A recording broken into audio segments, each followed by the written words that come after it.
What is the first thing that comes into your mind when you hear the words AIDS or HIV? What was your first reaction and thought when someone close to you was tested HIV? How has AIDS affected your life? How does HIV or AIDS affect your life What do you currently? see for the future in relation What would you to say? What was the first reaction and thought when someone close to you was tested HIV? What was the first reaction and thought when someone close to you was tested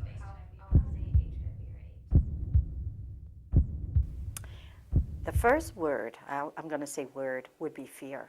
Fear of the unknown, not knowing, not being too familiar.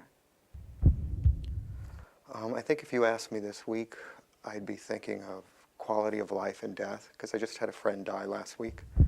Well, the first thing that comes to my mind are the people that I know. I don't really think of it as a disease specifically as much as I think of it as people. For a lot of people like our age, we haven't really had as much contact, or it hasn't maybe directly affected our lives so much, but that doesn't mean that it can't, you know, and that it already isn't. We just don't know about it. And in a lot of big cities on the mainland, they're a lot more informed. It's a little bit more common knowledge about HIV and AIDS. Over here, I think there's a little bit more stigma. Hawaii is a very unique state in that, you know, we are defined as a state by our differences. There's so much that goes into the whole HIV history. You know, it's still thought of as a homosexual disease by many people, especially on the island.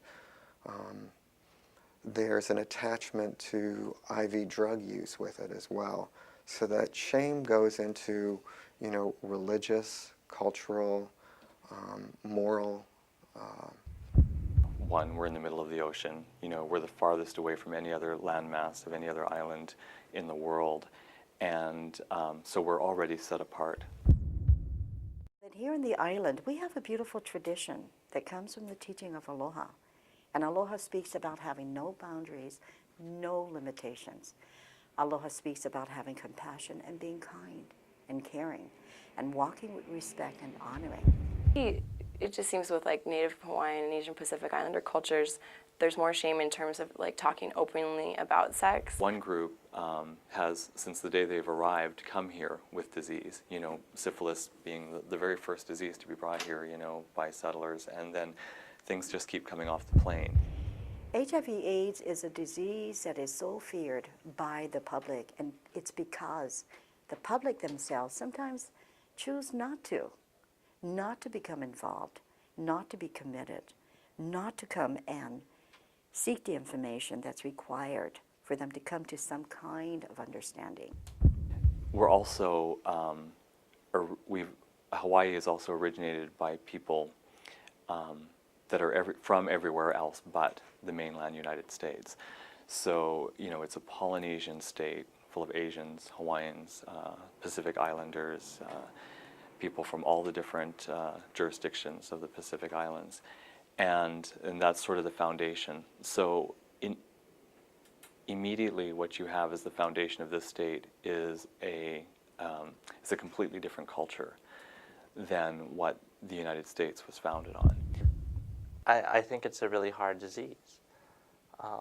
Taking medications is sometimes worse than just the effects of the disease.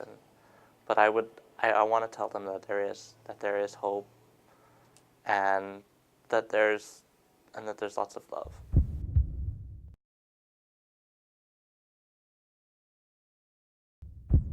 With every question, there is an answer, there is a key.